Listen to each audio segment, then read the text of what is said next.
Now let's see format method.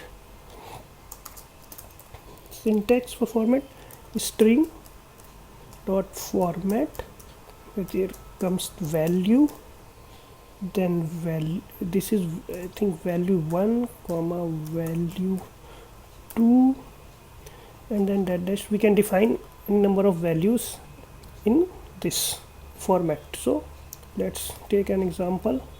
I'm defining text1 equal to my name.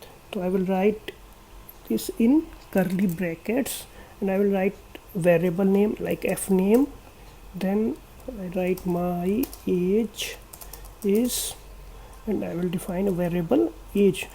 So in this manner, now first we define this, then we write here dot format, and then we have to define the variables we are using inside the curly brackets. Curly bracket is a method to call variables which we are defining. This can be changed during the program. Now I'm defining f name equal to, I'm giving name whatever I want to give, Rahul, and then I have to define age variable because we have given age. So age equal to, I think 32 I have here, right here. Now I print text1, sorry we have written wrong, format, shift enter. Now what it is giving, it is taking the variable f name from format method and age from this method and writing it here, and inside the string we have called this variables. How can we call variable? By using curly braces. There is other method also. We are defining text2 equal to, I'm writing, we can define through indexes also. Let's see. I'm writing my name is, I'm in curly bracket, I am defining index like 0, and my age is, and then 1 is index, and then in dot format method I'm writing simply first index, Rahul at first index, and then age at second index. We can write string in single quote or double quote, there is no any difference. Now we print text2. So what is giving?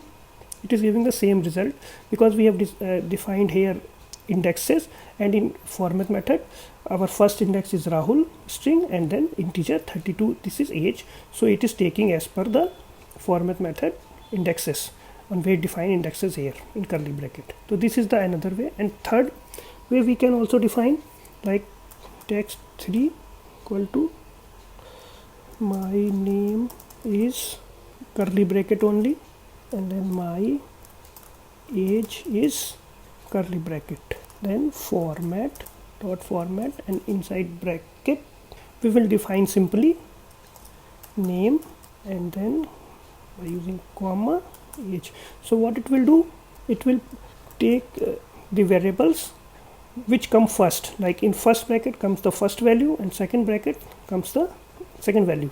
Print text3. So see, this is the same as the previous. So in this way we can define formatting in a string. Now we will understand the join method. Syntax for join is string dot join and then iterable objects. Iterable means that could be list, that could be tuple, that could be set, that could be dictionary. That we will understand later, but I am just giving example of join method in a string. So I am taking a tuple here, and here I am defining some strings like Rahul, then comma Katiyar, and then I am here writing academy. Now I have to create a variable.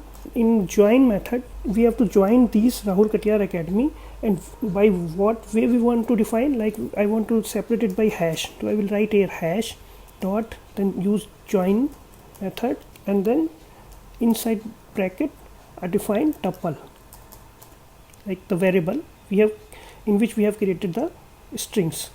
Now we will print x. So what it will give, we have to define here string, it should be in string format. So I'm writing here that, so this is now a string, and if we run shift enter, so what it is giving, it is separating our these string by using hash as we have defined here in x. Let's take another example. We have taken Dick, and I'm defining first name, and then my name Rahul, and then I'm taking another like country,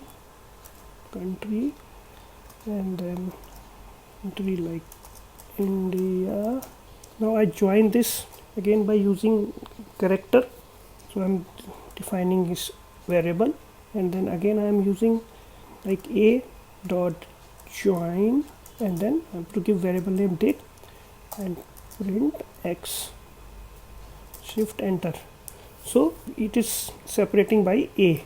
If I separate it through hash, then what it will give, it is separating by hash. So in this way we can join strings. So please like my channel, subscribe my channel for more videos, and we will learn complete Python in this course.